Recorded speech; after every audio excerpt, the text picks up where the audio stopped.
Early அப்படிங்கிறவங்க இந்த self தெரப்பியை introduce பண்ணார்.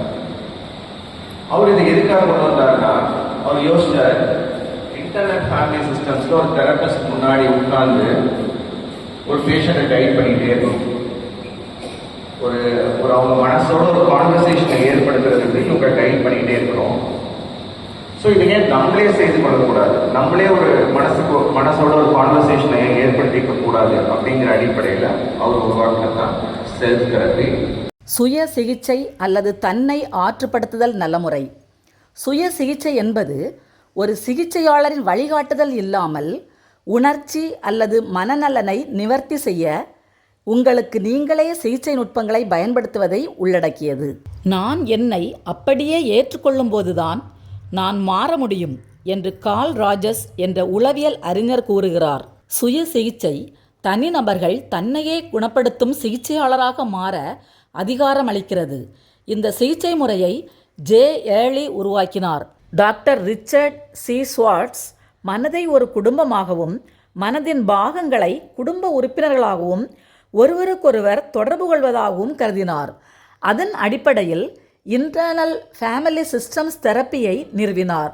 அதைத் தொடர்ந்து IFST மூலம் சுய சிகிச்சை நுட்பங்களை ஜே ஏர்லி உருவாக்கினார். சிகிச்சையாளர் இல்லாமல் மக்கள் சுய சிகிச்சையை பயிற்சி செய்ய உதவும் வகையில் டாக்டர் ஏர்லி தெளிவான வழிகாட்டுதல்களை எழுதினார்.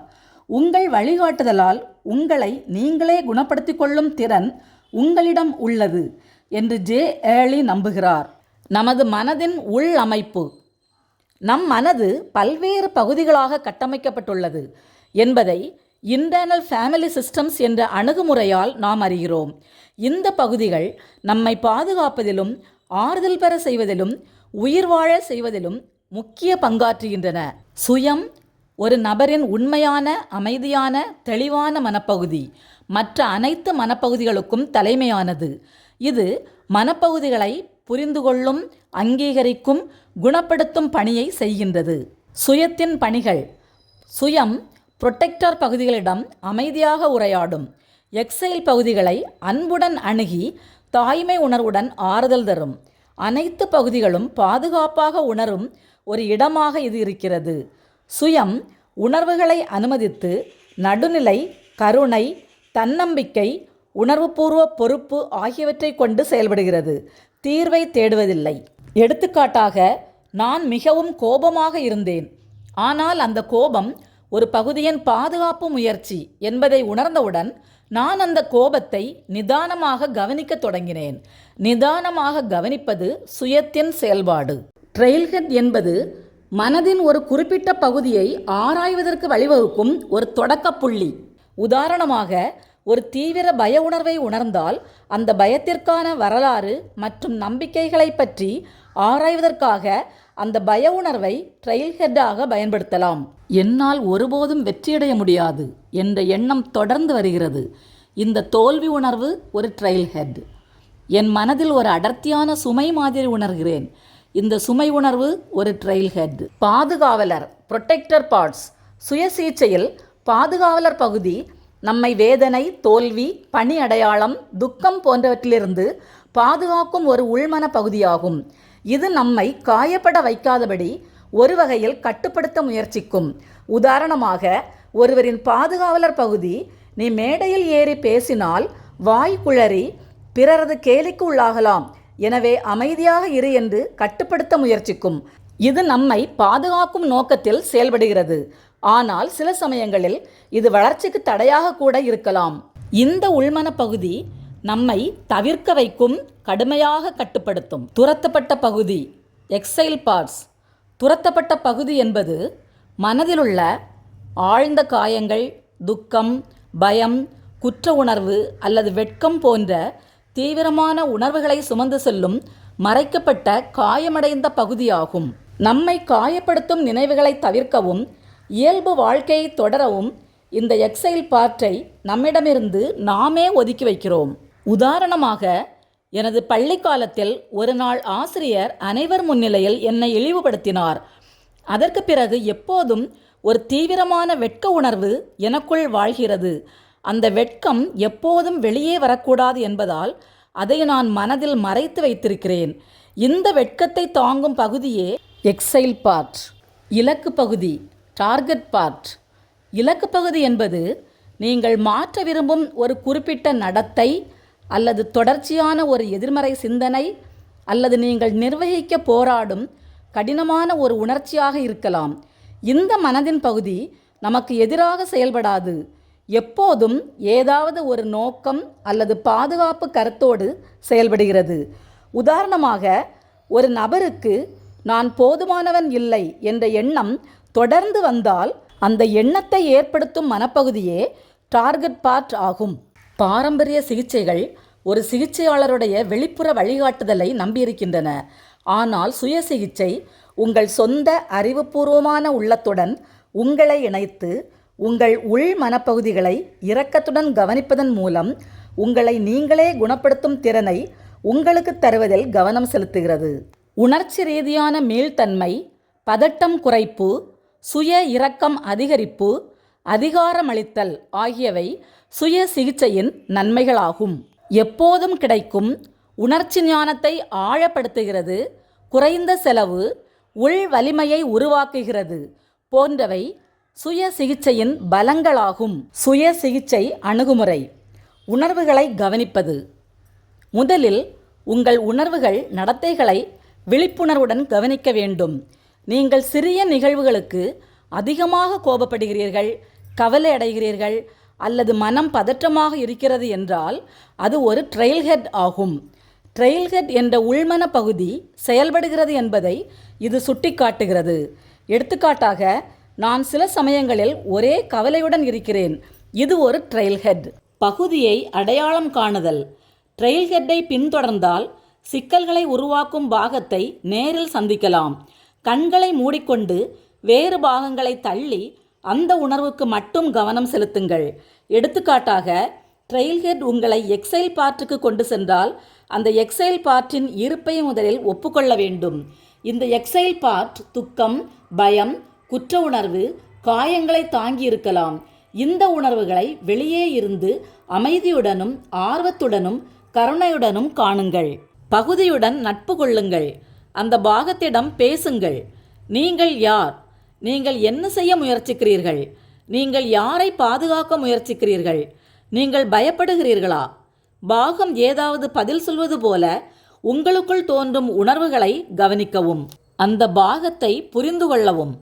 அது எப்போது உருவானது, ஏன் அதை செய்ய ஆரம்பித்தது போன்றவற்றை புரிய முயலுங்கள். அதை சரி செய்ய அவசரப்படாமல் அதன் உணர்வுகளை சரிபார்க்கவும். இந்த பாகம் உங்களுக்கு உதவி செய்யாமல் இருந்தாலும் அதற்கு நன்றி சொல்லும் மனப்பான்மையில் இருங்கள். செல்ஃப் எனர்ஜி கொண்டு அந்த பாகத்துடன் நெருக்கமாக இருங்கள். பாகம் உங்களை நம்ப ஆரம்பித்ததும் அது பாதுகாப்பு கொடுக்கும் எக்ஸைல் பாகம் தெரிய ஆரம்பிக்கலாம். அந்த எக்ஸைலை மனதில் நிறுத்திக்கொண்டு அதன் வலி, பயம், தனிமை போன்றவற்றை மனம் திறந்து பேச விடுங்கள். புதிய அனுபவம் வழங்குதல். அந்த எக்ஸைல் பாகத்திடம், நான் இப்போ உன்னை பார்க்கிறேன், நீ செய்தது எல்லாம் தப்பில்லை, நான் உன்னோடு இருக்கிறேன், இப்படி தாய்மையுடன் அல்லது அரவணைப்புடன் மெதுவாக பேசுங்கள். படிப்படியாக விலக விடுதல். எக்ஸைல் பாகம் தயாராக இருந்தால் அது தாங்கிய வலியையும் பழைய நம்பிக்கையையும் வெளியே விட சொல்லுங்கள். சிலர் இதை ஒரு காட்சியாக செய்வார்கள். மனித உடலானது பஞ்சபூதங்களின் இயக்கத்தால் தான் இயங்கிக் கொண்டிருக்கிறது. எனவே பஞ்சபூதங்கள் வழியாக பயம், குற்ற உணர்வு, ஆழ்மன காயங்களை விட்டுவிடுவதாக காட்சிப்படுத்தலாம். இவற்றை நிலத்தில் புதைப்பதாக கற்பனை செய்யலாம். ஏரி அல்லது கடல் நீரில் கரைத்து விடலாம். ஆகாயத்தில் மேலே செல்ல விடலாம். நெருப்பில் எரிய விடலாம். தூசியை காற்றில் ஃபூ என்று ஊதி தள்ளுவது போல் காற்றில் பறக்க விடலாம். இவ்வாறு காட்சிப்படுத்தும் போது கடந்த கால வலிகள் மற்றும் எதிர்மறை எண்ணங்களை விட்டொழித்து விடலாம். இம்முறையில் உணர்ச்சி ரீதியான விடுதலை பெற சுய சிகிச்சை வழிகாட்டுகிறது. க்ளோஷர் மற்றும் நன்றி. அந்த பாகத்துக்கு நன்றி சொல்லி உங்களுக்குள் புதிதாக வந்த அமைதியை மகிழ்ச்சியுடன் உணரவும். தேவைக்கேற்ப மீண்டும் செய்யவும். பாதுகாப்பு பகுதி மற்றும் காயமடைந்த உள்மன பகுதிகளை ஒவ்வொன்றாக அணுகி குணப்படுத்த வேண்டும். எனவே குணப்படுத்துதல் என்பது ஒரு அடுக்கு பயணம். Before self therapy. பாதுகாப்பு பகுதி எண்ணங்களையும் நடத்தைகளையும் தீர்மானிப்பதால் சுயம் தெளிவற்று இருக்கிறது. எக்ஸைல் பார்ட் ஒரு திரைக்கு பின்னால் மறைக்கப்பட்டிருக்கிறது. After self therapy. Exile part திரைக்கு முன்னால் வந்துவிட்டது. சுயம் தெளிவாக தெரிகிறது. அன்றாட சுய சிகிச்சைக்காக நாம் பின்பற்ற வேண்டியவை. உங்களை நீங்களே பேணிக் கொள்ளுங்கள். அன்றன்றைக்குரிய வேலைகளை பட்டியலிடுங்கள். மன விழிப்பு சார்ந்த வாழ்க்கை வாழுங்கள்.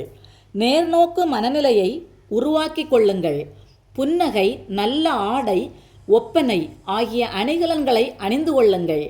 மனிதர்களோடும் இயற்கையோடும் செல்ல பிராணிகளோடும் இணைந்து வாழுங்கள். போதைப் பொருட்கள் அதிகமாக சாப்பிடுதல், செல்போன், சமூக ஊடகம் மூலம் கிடைக்கும் குறுக்கு வழி சந்தோஷங்களை தவிர்த்து விடுங்கள். பொறுமை, ஏற்றுக்கொள்ளுதல், இரக்கம், அனுதாபம் போன்றவற்றை வளர்த்து கொள்ளுங்கள். இடையிடையே ஓய்வெடுத்து கொள்ளுங்கள். நன்றியுணர்வு நாட்குறிப்பு எழுதுங்கள். வெற்று நாற்காலி நுட்பம் சுய சிகிச்சையின் ஒரு முக்கிய உளநுட்பம். இது நம் மன ஆரோக்கியத்தை மேம்படுத்தவும் பிறருடன் உறவை வலுப்படுத்தவும் உதவுகிறது. சுய சிகிச்சை மாதிரியின் எடுத்துக்காட்டு. 32 வயதான மார்க்கெட்டிங் நிர்வாகியான சாரா சில பிரச்சனைகளை எதிர்கொண்டார். அவை நாள்பட்ட சோர்வு, ஓய்வில்லாமை மற்றும் போதுமான அளவு வேலை செய்ய இயலாமை, தொடர்ச்சியான பதட்டம். அடையாளம் காணப்பட்ட பகுதி. சோர்வின் காரணமாக போதுமான அளவு வேலை செய்ய இயலாமை என்ற உணர்வை தவிர்க்க பாதுகாவலர் பகுதி சாராவை அதிக வேலை செய்ய பணித்தது. சுய சிகிச்சை செயல்முறை. சாரா பாதுகாவலர் பகுதியின் இருப்பு பற்றி சுய விழிப்புணர்வு பெற்றார். இதற்கு ஜேர்னலிங், சுய உரையாடல் உதவின. உணரப்பட்ட தோல்வியிலிருந்து அவரை பாதுகாத்த பாதுகாவலரின் முயற்சிக்கு நன்றி தெரிவித்தார். விளைவு. பாதுகாவலர் தகுதியற்றவர் என்ற பயத்தை வெளிப்படுத்தினார். சாரா தானாகவே யோகா, சுவாச பயிற்சி, உடற்பயிற்சி போன்ற ஓய்வு பயிற்சிகளை திட்டமிடத் தொடங்கினார். சுய இரக்கத்துடன் வேலையில் எல்லைகளை நிறுவினார். 3 மாதங்களுக்குள் பதட்டத்தில் 60% குறைவு மற்றும் சிறந்த பணி வாழ்க்கையையும் சமநிலையையும் உருவாக்கினார். சுய சிகிச்சை உள்நிலையிலிருந்து நலமடைய உதவும்.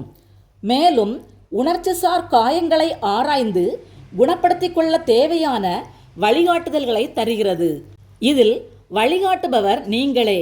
சுய சிகிச்சை தன்னாட்சி, உள் தலைமைத்திறன் மற்றும் நிபந்தனையற்ற சுய இரக்கம் ஆகியவற்றை முன்னிலைப்படுத்துகிறது. 2 விஷயம் சொன்னாங்க. ஃபர்ஸ்ட் பார்ட் வந்து செல்ஃப் தெரப்பி, செகண்ட் பார்ட் வந்து செல்ஃப் கேர் தெரப்பி. 2 விஷயங்கள்.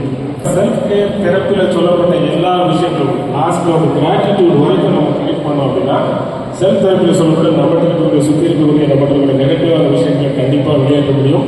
ஸோ எதிர்காலத்தில் இளைய தலைமுறையில் நம்முடைய பிள்ளைகளை நாம் எப்படி காப்பாற்ற போகிறோம் அப்படிங்கிறதுக்கான ஒரு கேள்விக்குறி கொடுத்தாங்க. ஸோ அதை மாற்றணும் அப்படின்னா ஒவ்வொரு முறையும் நம்ம அந்த self therapy, self care therapy நம்ம வந்து ப்ராக்டிஸ் பண்ணணும். தேங்க்யூ. ஒரு நல்ல சாட்டிஸ்ஃபைங் எக்ஸ்பீரியன்ஸ். சின்ன வயசு பசங்களுக்கு அட்டென்ஷன் ஸ்பேன் இவ்வளோ குறைவாக இருக்கிறப்ப இந்த ஏஜில் எல்லாரும் இவ்வளோ நேரம் அட்டென்ஷன் ஸ்பேனை பிடிச்சி வச்சது வந்து எனக்கு ரொம்ப பெருசாக தர மாதிரி இருக்குது. நான் ஏதோ தூங்கலாம் உங்களுக்கும் புரிஞ்சுதுன்னு கேட்டது எனக்கு ரொம்ப சந்தோஷம். நீங்கள் அனைவரும் அனைத்து வயதினரும் ரொம்ப பொறுமையாக இருந்து கேட்டதுக்கு நான் திருப்பியும் பலமுறை நன்றியை தெரிவித்துக் கொண்டு நான் விடைபெறுகிறேன்.